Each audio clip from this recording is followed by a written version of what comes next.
같이 읽도록 하겠습니다.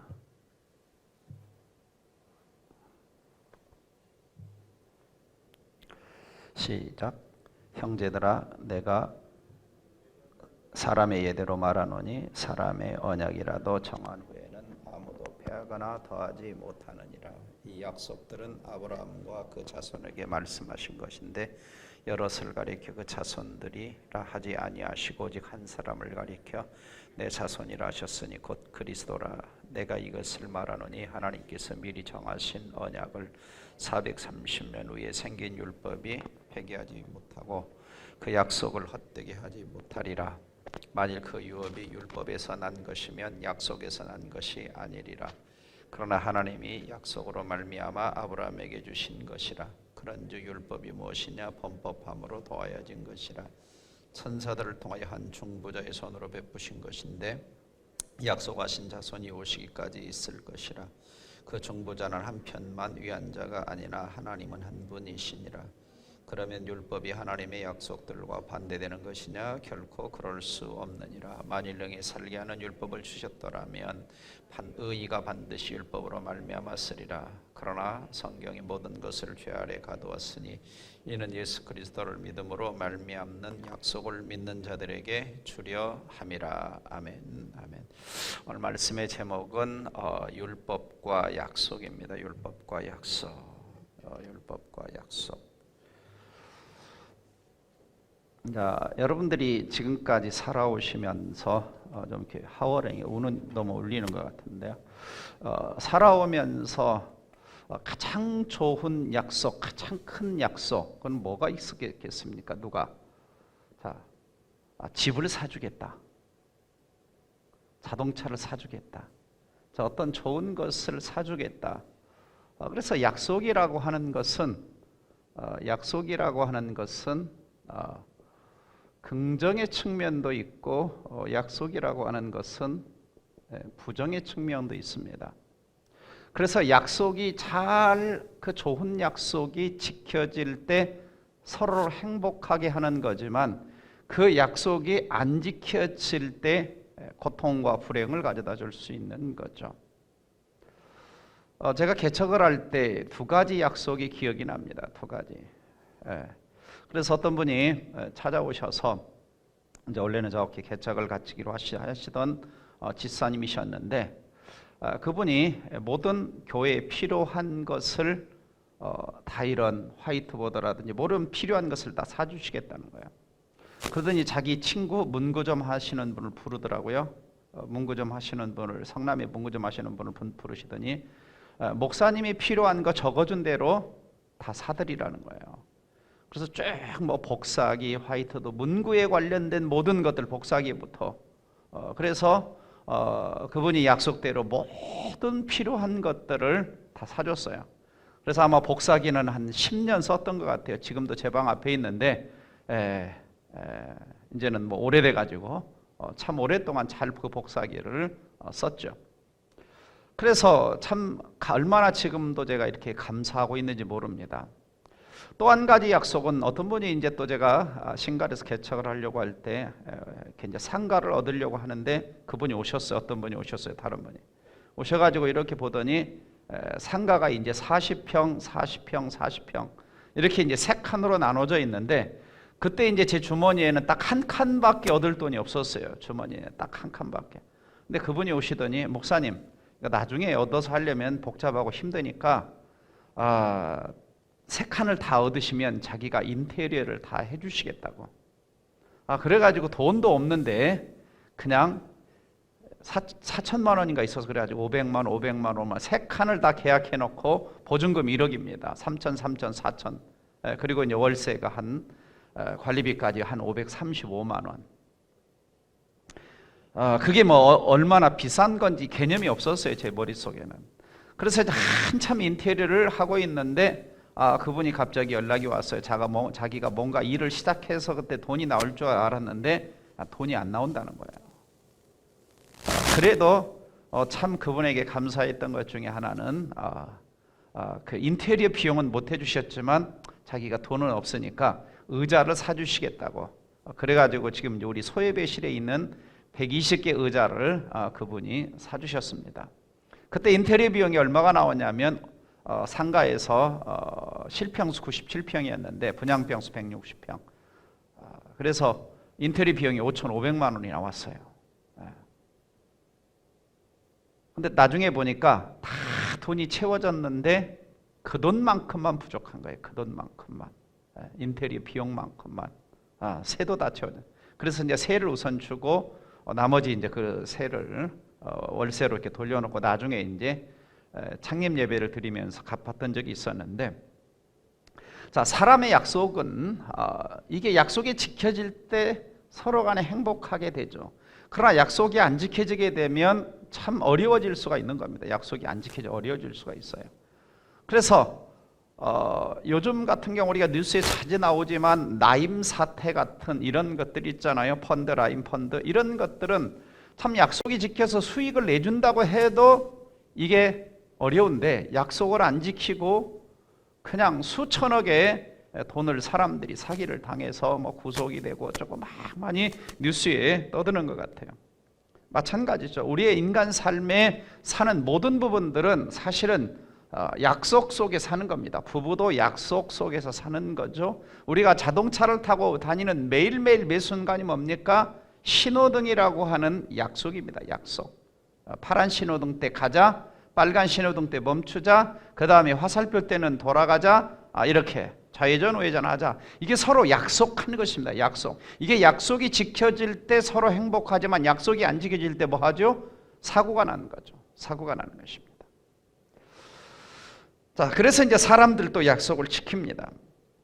자, 오늘 성경을 보면 하나님이 우리에게 약속을 해주죠. 약속. 그래서 약속이란 말이 여러 번 나옵니다. 오늘 본문 속에 약속, 약속, 언약. 자, 15절이죠. 형제들아, 내가 사람의 예대로 말하노니. 그러니까 사람이 신뢰를 들어서 말을 하는데, 사람의 언약이라도, 사람들끼리 약속을 맺은 거라도 한번 약속을 정했다면 아무도 패하거나 더하지 못한다. 이 말을 하는 이유는 뭡니까? 자, 사람끼리도 한번 약속을 하면 그 약속을 패할 수 없는 거죠. 더할 수도 없고 그대로 지켜야 되는데, 자, 이 말 속에는 사람들의 약속도 이렇게 서로 더하거나 뺄 수 없을 정도로 신실하게 지키는데, 하나님이 우리에게 약속한 것은 얼마나 더 신실하게 지키겠느냐, 이 얘기를 지금 하고 싶은 것입니다. 자, 특별히 이제 여기서 약속이라고 하는 단어, 이제 우리 학교 다닐 때 많이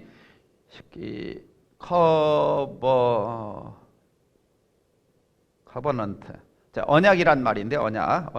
우리가 참 학교 다닐 때 많이 이렇게 공부했던 내용입니다.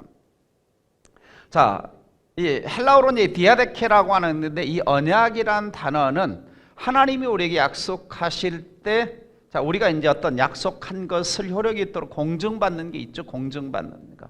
그러니까 이 약속이라고 하는 단어는 뭐냐면 공증이라는 절차를 거친 언약이라고 할 수가 있습니다. 공증이라고 하는 절차를 거친 언약. 그러니까 공증을 하면 이것을 공적으로 서로가 지켜야 되는 거죠. 공적으로 서로가 지켜야 되는 거예요.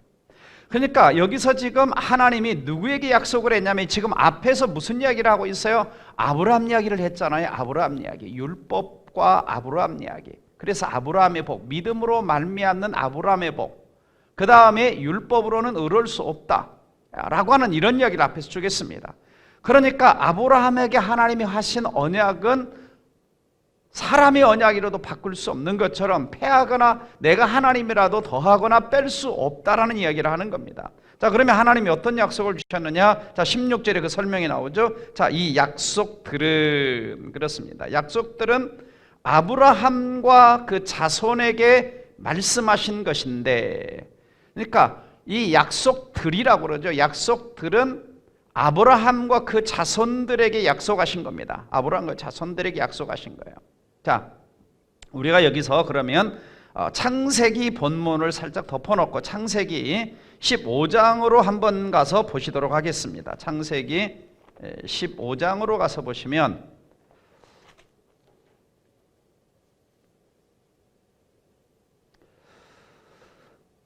자, 하나님은 아브라함에게 창세기 12장부터 약속을 해주셨어요.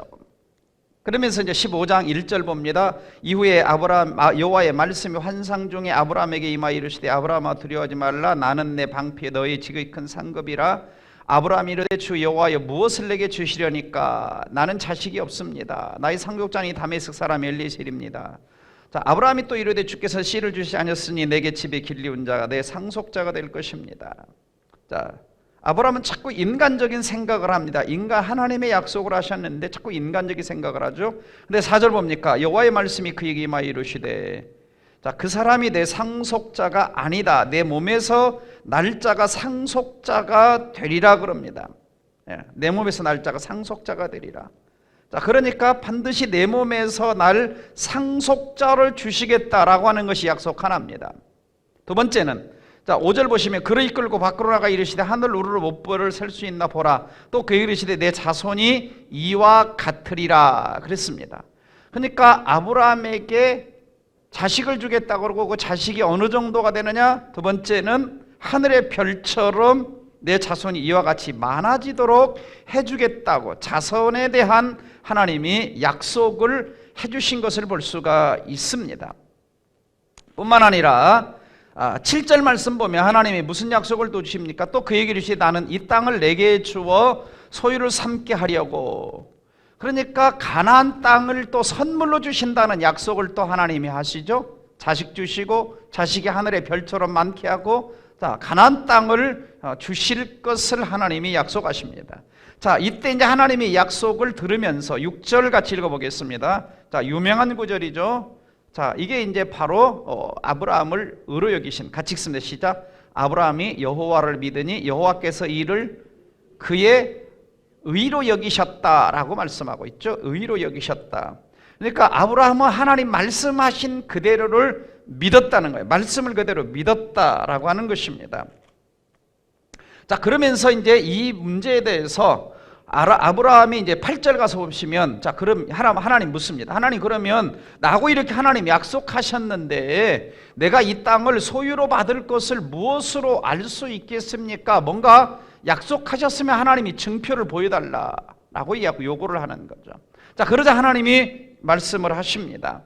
하나님 말씀하시는데, 그러면 너 나를 위하여 3년 된 암소, 3년 된 암염소, 3년 된 순양, 3삐들기 집비 새끼를 가지고 오라. 그래서 이제 그걸 가져다가 10절 보시면 아브라함이 그 중간을 쪼개고 쪼갠 것을 마주하여 놓고 그 새는 쪼개지 아니하고 이렇게 이제 기다린 거, 하나님 앞에 이제 하나님 말씀하신 대로 이제 기다리는 것을 보게 됩니다. 자, 먼저 여기서 우리가 이제 아브라함에게 하나님이 약속하신 그 약속의 그 특징을 좀 살펴보면, 하나님이 약속하신 하나님의 약속의 특징을 보면 여기서 약속. 자, 하나님의 약속이 보통 이제 성경을 보면 크게 하나님의 언약할 때 두 가지 언약이 있습니다. 하나님의 언약이 하나는 행위 언약이 있어요. 두 번째는 하나님의 언약이 은혜 언약이 있습니다. 행위 언약 같은 경우에는 뭐가 따르냐? 어떤 조건이 따라요. 조건. 너 이렇게 지키면 내가 이렇게 해줄게 라고 하는 조건이 따릅니다. 그렇지만 이제 은혜 언약에는 어떤 조건이 없습니다. 조건이 없어요. 자, 근데 이제 대부분이 하나님의 언약은 둘 다 공통적인 특징 중에 하나는 뭐냐면 일방적이라는 거. 일방적이다. 인간에게 묻지 않으십니다. 인간에게 너 이렇게 해. 조건도 하나님이 정하고 이행할 내용도 하나님이 정합니다. 일방적입니다. 일방적이에요. 자, 둘 다 공통적이죠. 행위 언약도 하나님이 에덴 동산에서 너 선악과 따먹으면 반드시 죽는다. 자, 그래서 하나님이 조건도 하나님이 정하고 내용도 하나님이 다 정합니다. 일방적입니다.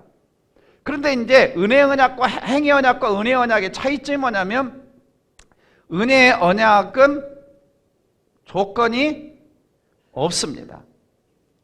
무조건적인 언약이에요. 자, 그러니까 이제 아브라함과의 언약은 어떤 언약이냐?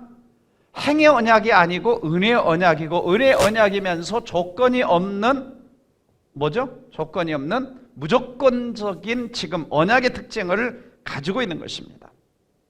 그러니까 쌍방적인 조건이 사실은 없어요. 왜냐? 자, 본문 잘 보세요. 자,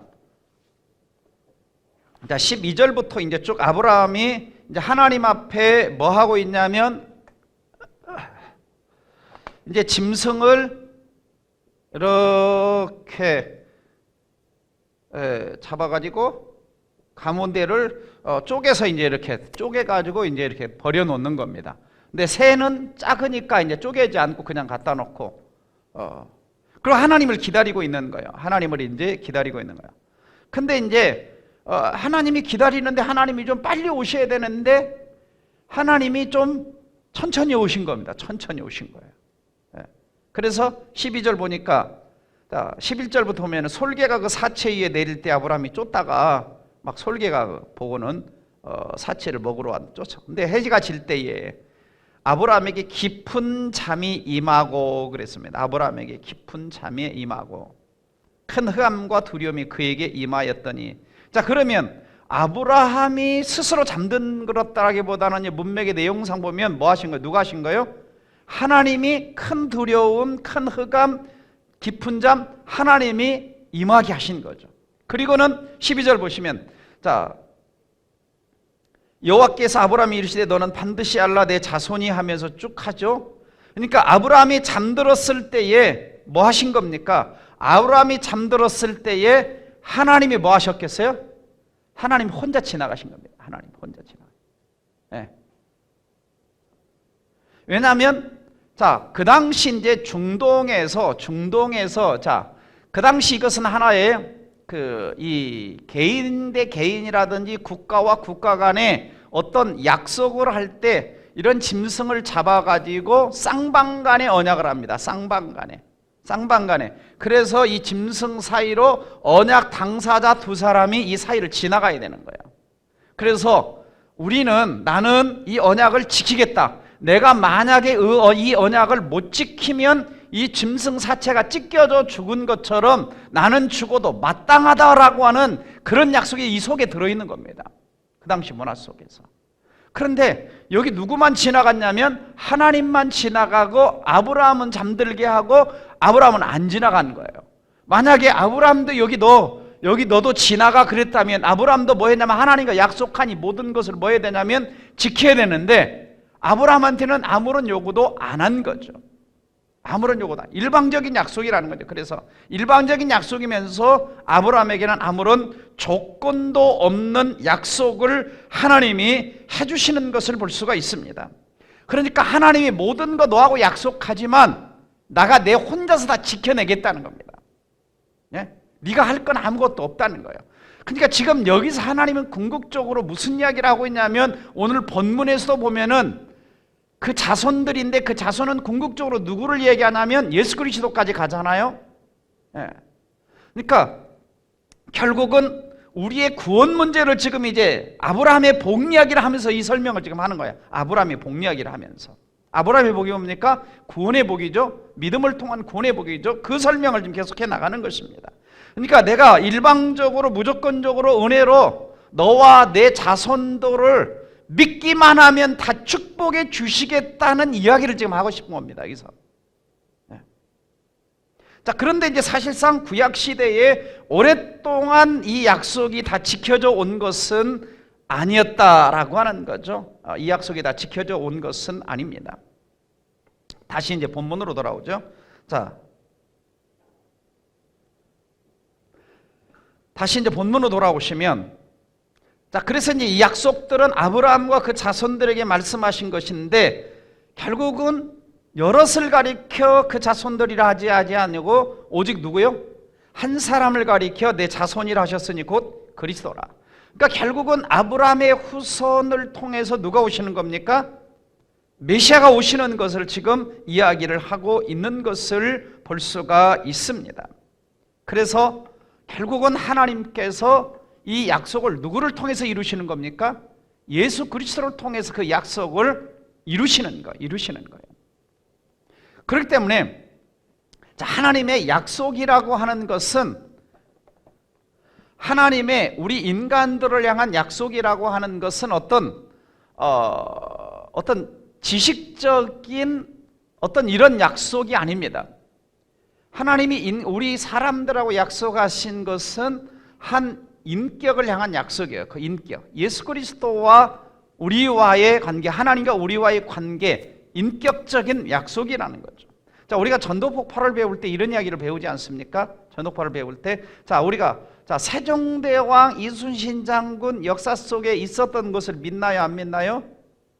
자, 믿는다 그러죠? 자, 그런 믿음을 무슨 믿음이라 그래요?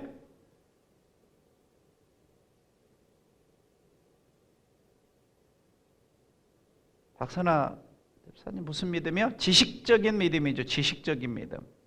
그렇지만 역사상 그 사람들이 존재했다는 걸 우리가 인정을 하지만 그 사람들이 오늘날 우리를 위하여 뭔가를 해줄 수 있는 것으로 믿지는 않죠. 왜? 인격적으로 살아있는 존재가 아니기 때문에.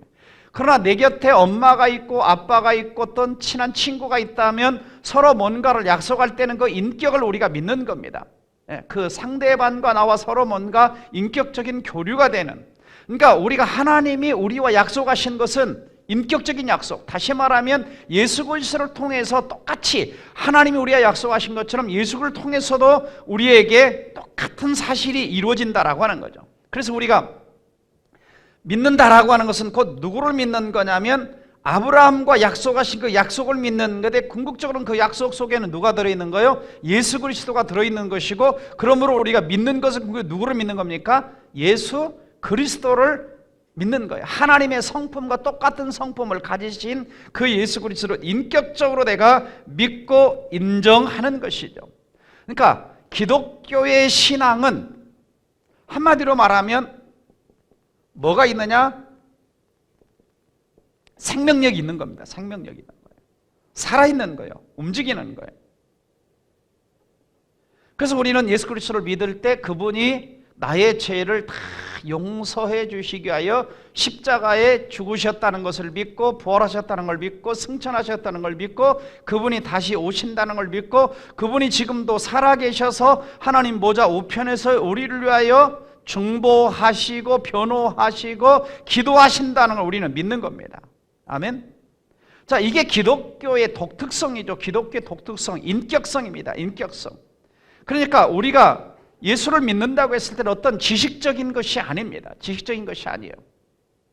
하나님과 인격적인 만남과 교통인 거죠. 그런 측면에서 기독교의 모든 신앙교육은 지식적 교육에서 끝나서는 안 되는 것이고, 하나님의 아들 또는 하나님과의 만남의 교육이 되어야 되는 거죠. 만남의 교육. 만남의 교육. 도덕과 윤리도 목적이 아닙니다. 본질적으로는 목적이 아니에요. 착하게 살아라, 이게 교회의 가르침의 본질적인 목적이 아닙니다. 하나님과 그분과의 만남 속에서 그분을 경배하고 그분을 경외하고 그분을 높여드리는 것이 신앙의 본질적인 목적이다라고 하는 거죠. 자, 이것이 기독교의 핵심인 것입니다. 이걸 잊어버리면 아무것도 아니죠. 자, 그래서 하나님은 결국은 예수 그리스도가 오시기까지 기간이 얼마나 되죠? 어마어마한 수천 년간의 그 기간들을 기다리셨다가 약속을 하나님이 이루어 주신 것입니다. 반면에 율법이라고 하는 것은 어떤 측면에서는 가나안 땅에 살고 있는 그 이스라엘 백성들에게 한정된 약속이었죠. 그러나 하나님이 아브라함이 주셨던 이 약속, 특별히 은혜의 언약이라고 하는 것은 시간을 초월하고 장소를 초월하여 역사를 하는 겁니다. 시간과 장소를 초월하여. 그러므로 그 언약은 누구까지 미치느냐? 그 그리스도를 믿는 오늘 우리까지 미치는 것입니다. 그러니까 바울이 여기서 지금 이야기하고자 하는 핵심적인 것이 뭐냐면, 자, 사람들은 자꾸만 지금 이제 갈라디아 교회 성도들이 지금 자꾸 유대 율법주의자들에게 빠져서 지금 뭘 보태려고 하냐면 율법의 어떤 행위를 자꾸 보태가지고 하나님께 나가려고 하고 자기 구원을 얻으려고 하는 이런 행위들이 자꾸 있는 겁니다. 그래서 자꾸 율법이, 복음은 무시가 되어지고 하나님이 은혜로 주어진 것들은 무시가 되어지고 율법을 통해서 뭔가 자꾸 얻으려고 하는 이런 행위들을 자꾸 하고 있는 것이 지금 바울이 지적을 하는 거예요. 자, 이게 사람들의 본성적인 것이기도 해요. 왜냐하면 자, 믿음으로 구원 얻는 것은 내가 뭔가 한 게 없어요. 그래서 공짜가 얻어서 그래서 별거 이렇게 이제 한 것이 없으니까 좀 이렇게 감동이 덜할 수가 있는 거죠. 근데 이제 율법은 자기가 뭔가를 자꾸 행동을 해서 자기가 행동한 것이 보태지니까 뭔가 내 마음에 뿌듯함이 좀 올 수가 있는 거죠. 사람들의 생각에. 내가 율법으로 이 행위도 이것도 해서 이것도 하고 이것도 하고 저것도 해서 내가 하나님 앞에 나갈 수가 있어. 그럼 하나님이 나를 상도 주시겠지, 뭣도 주시겠지. 자꾸 이런 생각을 지금 하는 겁니다. 자, 그걸 누가 들이고 왔냐? 유대주의자들이 자꾸 들이오는 거예요. 그래서 자꾸 이것을 구원 문제를 그렇게까지 생각을 한 겁니다. 구원 문제는. 그러니까 1장에서부터 바울이 얘기했던 것은 뭐냐면 다른 복음, 그렇죠? 복음에다가 다른 것을 더하려고 하는 것은 뭐라고 얘기합니까? 다른 복음이죠. 그래서 다른 복음을 전하는 자는 뭐 한다 그러죠? 저주를 받을 자라고 강력하게 이야기하는 것을 볼 수가 있습니다. 그래서 우리가 꼭 기억해야 될 것은 복음에는 다른 인간의 어떤 것도 더할 것이 있다 없다? 없다는 것입니다. 그러니까 지금 이 하나님의 아브라함을 통해서 이야기하고자 하는 것은 은혜의 언약을, 아브라함과 맺은 언약은 은혜의 언약이고 일방적인 언약이고 그러면서도 무조건적인 언약이기 때문에 아브라함이 한 것이 아무것도 없다. 아브라함이 복을 받은 것은 그 어떤 공로를 행하고 어떤 노력을 하고 어떤 행위를 쌓아가지고 얻은 것이 없는 것처럼 너희들 갈라디아 성도들, 너희들도 우리에게 주신 복음이라고 하는 것이 아브라함의 복이라고 하는 그런 거다. 아브라함이 한 일이 아무것도 없이 그 복을 받았던 것처럼 우리도 오직 믿음으로만이 구원의 복을 받을 수 있음을 이야기하고 있는 것입니다. 근데 이 갈라디아 성도들 마음 안에는 자꾸 뭐가 올라오는 거예요? 행위가 올라오는 겁니다. 행위가. 그래서 그들 안에는 이 복음을 통해서 나는 아무것도 한 일이 없지만 나 같은 죄인을 구원해 주신 하나님의 은혜에 대한 감격보다는 자꾸 하나님 앞에서 내가 어떤 공로를 쌓아가지고 하나님 앞에 내가 괜찮은 사람이라고 하는 것을 보이려고 하는 그런 생각이 자꾸 올라왔다는 거죠. 자, 오늘날에도 마찬가지입니다. 오늘날에도 성도들에게 안타까운 것은 뭐냐면, 자, 하나님께서 우리를 구원하시기 위해서 얼마나 오랫동안 메시아를 준비해서 때가 참에 그 아들을 보내시고 때가 참에 십자가에 죽으시고 벌하시면서 우리에게 구원을 선물로 허락해 주셨죠. 사실은 그 사건이 어마어마한 것입니다. 근데 우리가 이걸 깊이 묵상을 하지 않다 보니까 이것이 너무 이제 뭐라 그럴까요? 만성화됐어요, 우리 생각 속에서. 그래서 복음의 감격을 잃어버리게 된 겁니다. 그래서 우리가 어떤 생각 속에 우리도 자꾸 자리 잡고 있냐면, 내가 조금 교회에 와서 좀 봉사도 좀 많이 하고 헌금도 많이 하고 뭔가 주물서 뭔가 막 한 일이 좀 많으면 내가 하나님 앞에 이만큼 뭔가 믿음이 있고 이만큼 뭔가 인정받을 사람처럼 생각이 되는 거죠. 그러나 하나님 백성들이 항상 기본적인 것은 뭡니까? 어떤 그 모든 행위들은 뭐죠? 은혜에 대한 감격 때문에 하는 것이죠. 사실은 우리는 뭐냐면 모든 예배의 자리에 앉을 때마다, 찬송의 자리에 앉을 때마다, 또 우리가 말씀의 자리에 앉을 때마다 우리 안에 있어야 되는 것은 뭡니까? 그 주님께서, 하나님께서 어마어마한 세월 동안 나 하나를 구원하시기 위하여 예비하셨다가 때가 참에 그리스도를 보내서 구원해 주신 이것에 대한 감격이 우리 속에 있어야 되고, 그 감격에 대한 반응이 예배고, 그 감격에 대한 반응이 찬송이고, 그 감격에 대한 반응이 하나님 앞에 헌신인 것이죠. 근데 우리는 자꾸 뭔가를 내가 하면 그것이 하나님 앞에 어떤 공로처럼 자꾸 생각하는 이런 생각을 가지고 있는 것입니다. 그래서 지금 갈라디아 성도들이 자꾸 어디로 돌아가느냐? 율법의 행위로 돌아가고 있는 거예요. 율법의 행위로. 그래서 17절에 이렇게 말하죠. 내가 이것을 말하노니. 그러니까 내가 지금까지 말한 것이 무슨 뜻이냐면 한 가지 예를 들겠다 이런 겁니다. 하나님이 미리 정하신 언약을, 여기서 미리 정하신 언약이라고 하는 것은 아브라함과 맺은 그 언약을 얘기합니다. 지금 아브라함 얘기했잖아요. 미리 정하신 언약. 그러니까 미리 정하신 언약이라고 하는 것은 뭡니까? 은혜의 언약이에요. 믿음으로 의롭다함을 받는 그 언약을 말하는 겁니다. 믿음으로 의롭다함을 받는 그 언약. 근데 430년 후에 그러면 모세 시대에 생긴 율법이 폐기하지 못하고, 그러니까 나중에 율법이 왔는데 그 율법이 미리 생긴 언약, 그러니까 아브라함과 믿음으로 말미암은 의로운 언약이 먼저 있었는데 뒤에 율법이 왔는데 이것이 먼저 온 믿음으로 말미암아 의롭게 된 이걸 폐기할 수 없다는 것입니다. 근데 자꾸 너희들은 마치 모세를 통해서 천사를 통해 주어진 율법이 앞에 있는 그 언약, 믿음으로 말하면 언약을 폐기할 수 있는 것처럼 자꾸 그 율법을 따라가느냐는 이야기를 지적을 하고 있는 거죠. 이해가 되십니까?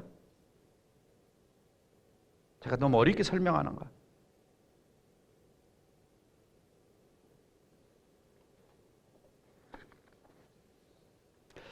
자, 본질적으로 자, 이스라엘 백성들은 자, 언약이라고 하는 율법이라고 하는 것은 하나님 백성이 되기 전에 받았습니까? 되고 난 후에 받았습니까?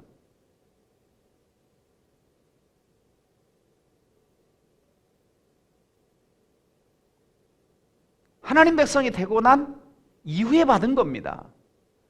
그렇기 때문에 자꾸 어떤 율법을 가지고 하나님 백성이 되려고 하는 노력을 할 필요가 있어요? 없어요?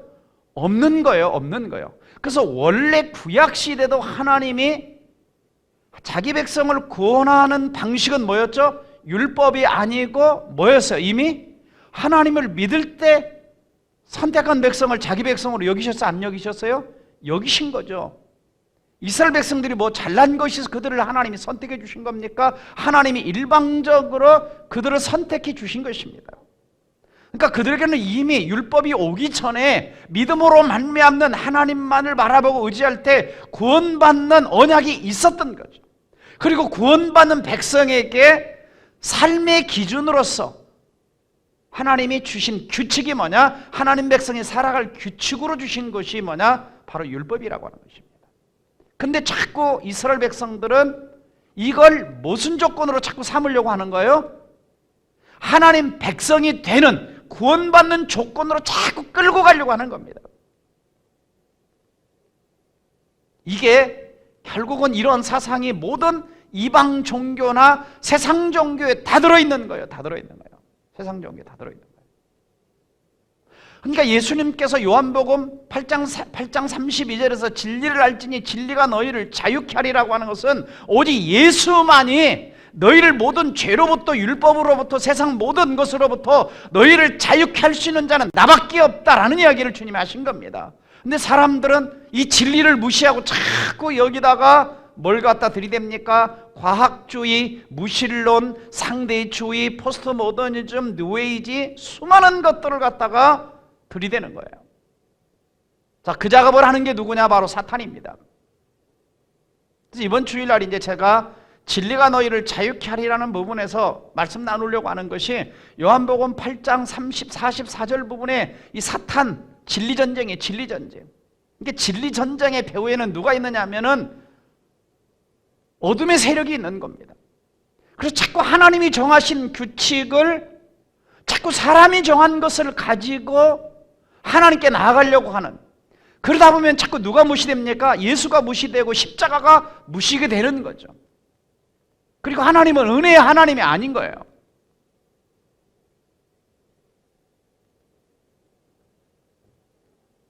그래서 18절에 이렇게 말씀하죠. 17절에. 그러므로 하반절에 율법이 폐기하지 못하고 그 약속을 헛되게 하지 못한다는 거예요. 율법은 절대로 하나님이 아브라함과 믿음으로 구원받는 이 약속을 율법이 나중에 온 건데 헛되게 할 수 없다는 것입니다. 근데 자꾸 지금 유대주의자들이 율법을 지켜서 헛되게 만들려는 작업을 하고 있는 거예요. 안타까운 것. 자, 그런즉 18절 만일 유업이 율법에서 난 것이면 약속에서 난 것이 아니니라. 그러나 하나님의 약속으로 말미암아 아브라함에게 주어진 것이다. 하나님의 약속을 통해서 아브라함에게 유업이라는 것은 상속이죠. 하나님의 상속이죠. 자, 가나안 땅을 선물로 주시겠다는 것, 또 하는 또 믿음으로 말미암아 의, 이런 것들을 지금 하나님이 주시는 것입니다. 근데 자꾸 그 유업을 사람들이 어디에서 뭘 통해서 얻으려고 하냐면 뭘 통해 얻으려고 한다는 거예요? 율법을 통해서, 율법의 행위를 통해서 자꾸 얻으려고 하는 거죠. 그럴 수 없다는 것을 저기서 이야기를 하고 있는 것입니다.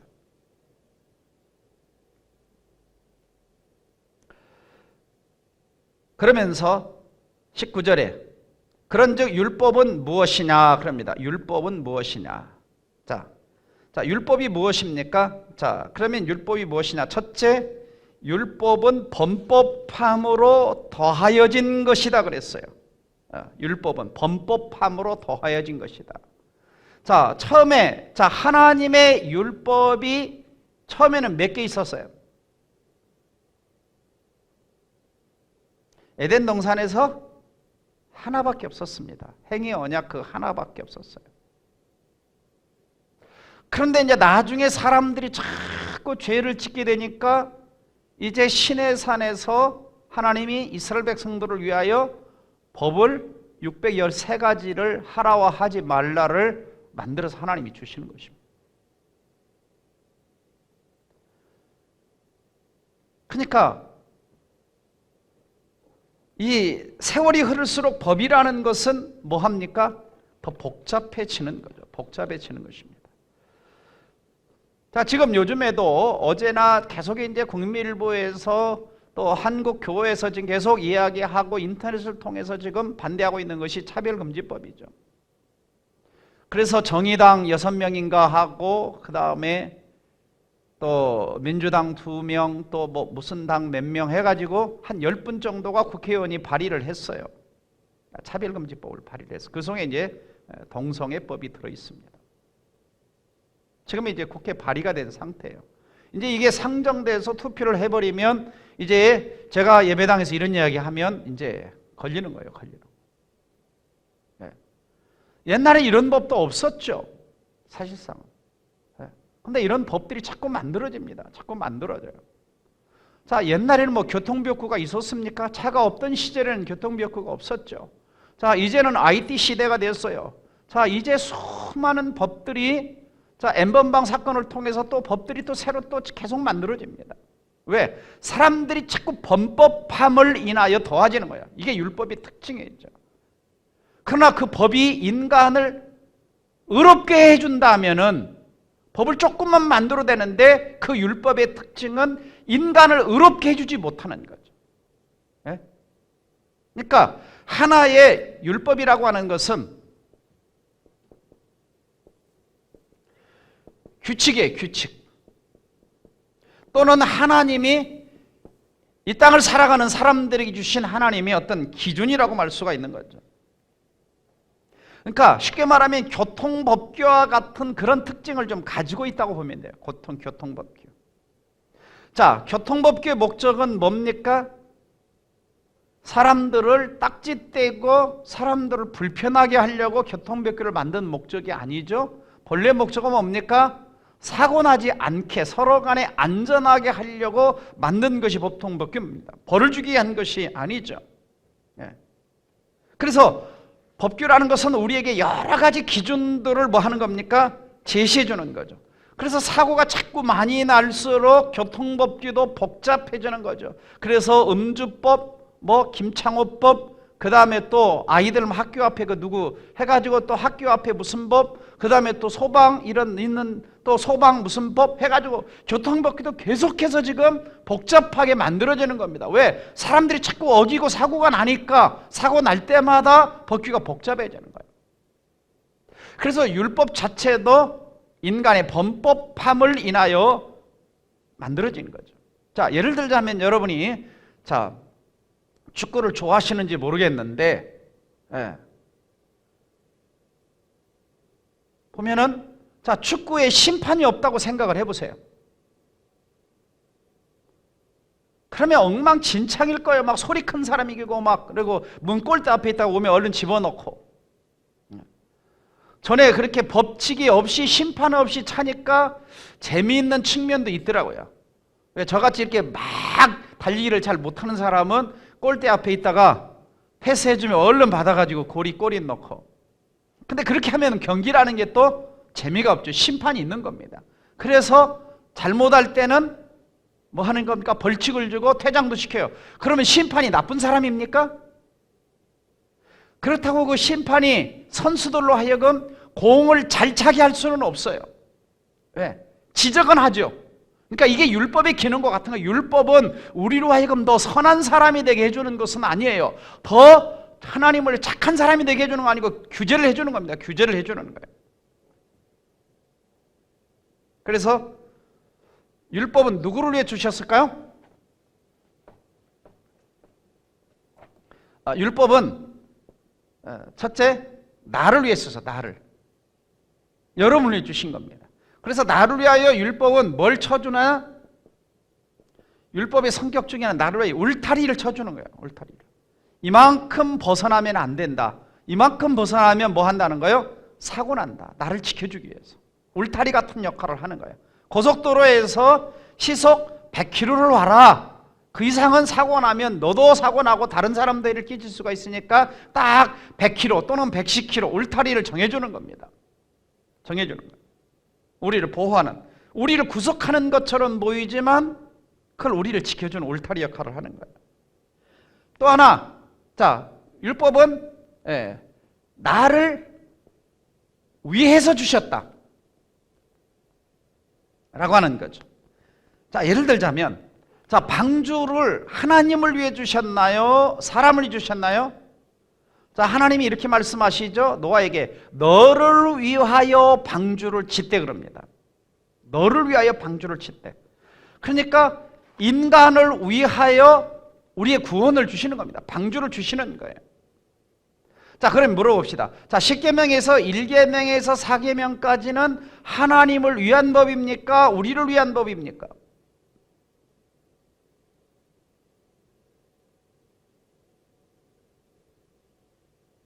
자, 우리는 1계명의 4계명은 하나님을 위한 거, 5계명의 10계명은 사람을 위한 거 하지만은 10가지 계명 다 사실은 사람을 행복하게 하기 위하여 주신 법입니다. 사실은. 그렇죠? 자, 하나님을 경외하라는 것, 또 11조를 드리라는 것, 예배를 드리라는 것, 하나님만 섬기라는 것, 결국은 그것도 우리에게 천대까지 복을 주시겠다. 우리를 위한 결국엔 복을 주신다고 하는 거죠. 자, 욥이 이런 고백을 한 적이 있습니다. 욥기 7장 20절을 보면 욥이 이런 고백을 하죠. 사람을 감찰하시는 자여 내가 범죄하였은들 주께 무슨 해가 되오리까 그러죠. 내가 범죄했던들 주께 무슨 해가 되오리까?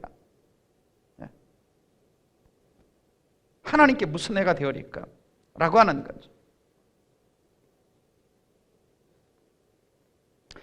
또 하나, 율법이라고 하는 것은 우리를 뭐 하기 위해서 주어진 거냐? 정죄하기 위해 주어진 겁니다. 너 죄를 지었으니까 그 죄에 대한 이만큼의 대가를 받으라고 주어진 거죠. 그래서 요한복음 5장 45절 보면 내가 너희를 아버지께 고소할까 생각하지 말라. 너희를 고소하는 이가 있으니 너희의 바라는 자 모세니라. 이 말은 모세라는 말은 율법이란 말이죠. 율법이 우리를 고소하는 겁니다. 제가 10계명에서 5계명 부모한테 공경하지 않는 죄를 졌습니다. 살인하는 죄를 졌습니다. 간음하는 죄를 졌습니다. 율법이 우리를 뭐 하는 겁니까? 고소하는 거죠. 고소하는 거죠. 그래서 로마서 7장 9절 10절 보면은 내가 법을 전에 깨닫지 못할 때는 내가 살았더니 계명의 이름에 죄는 살아나고 나는 죽었도다.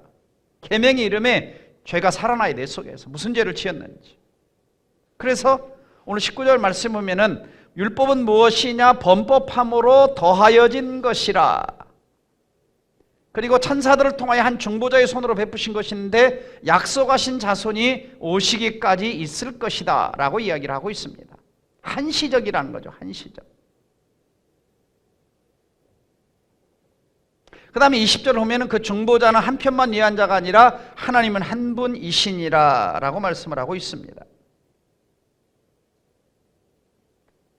그러니까 어떤 면에서 이 말은 무슨 말이냐면 19절을 보면은 율법은 천사들을 통하여 한 중보자의 손을 통하여 베푸신 것인데, 그러니까 율법은 좀 열등하다는 표현을 여기서 하고 싶은 겁니다.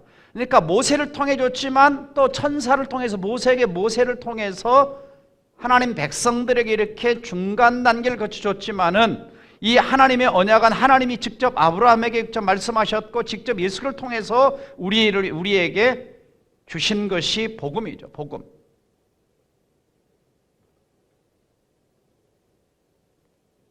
그 다음에 21절을 보면은 자, 율법은 또 특징 중에 하나가 뭐냐? 율법은 생명을 줄 능력이 없다는 거죠. 생명을 줄 수 없다는 겁니다.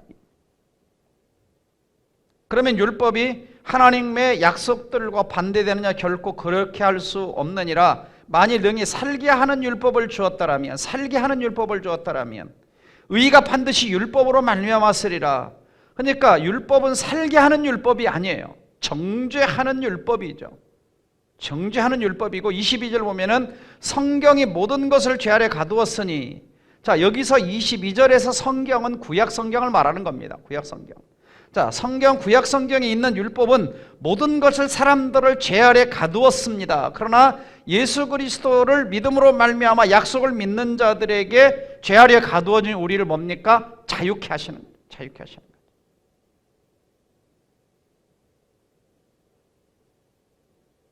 그래서 궁극적으로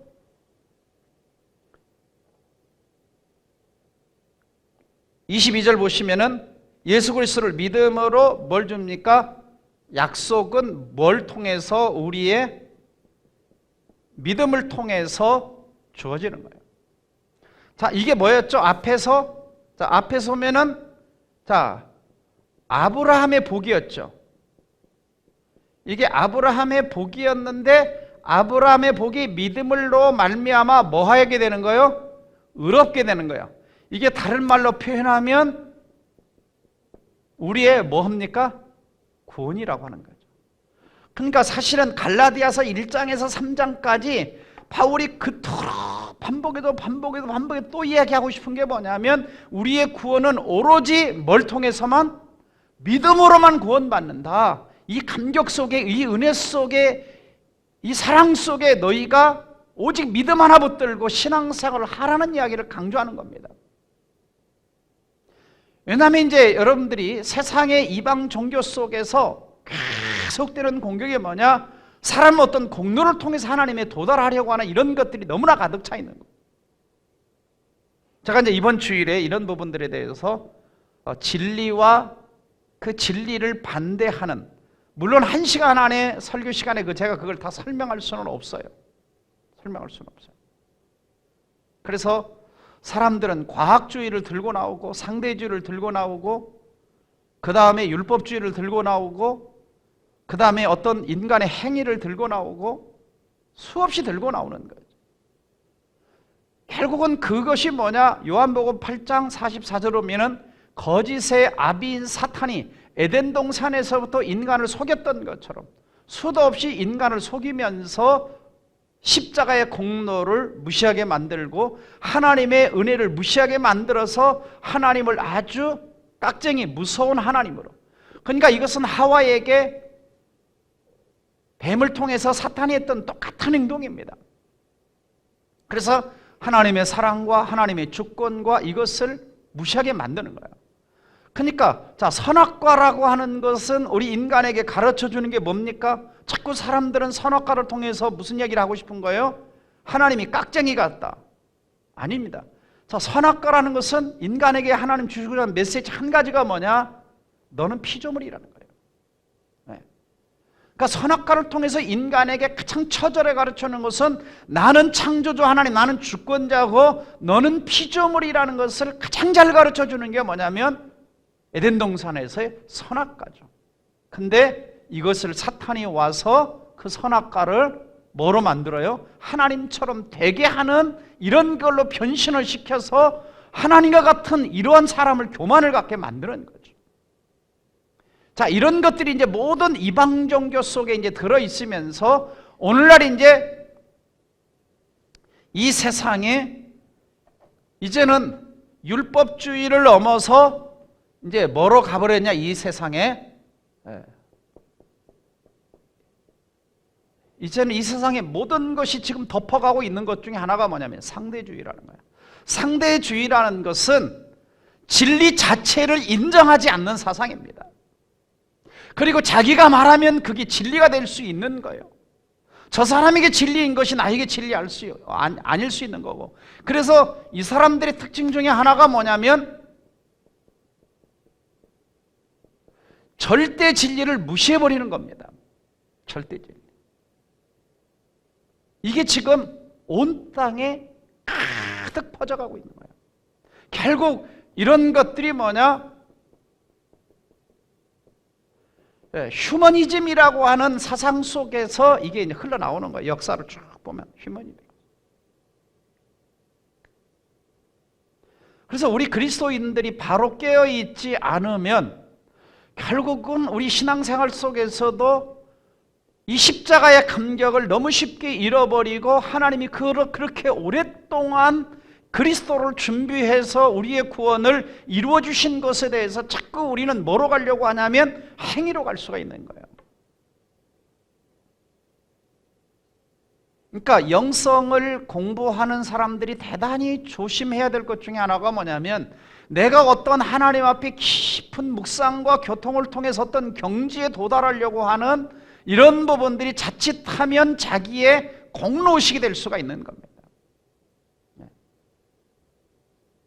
다 이런 이 영성에서 그 위험을 다 지적을 다 하고 있어요. 책들을 읽어보면 다 지적을 하고 있어요.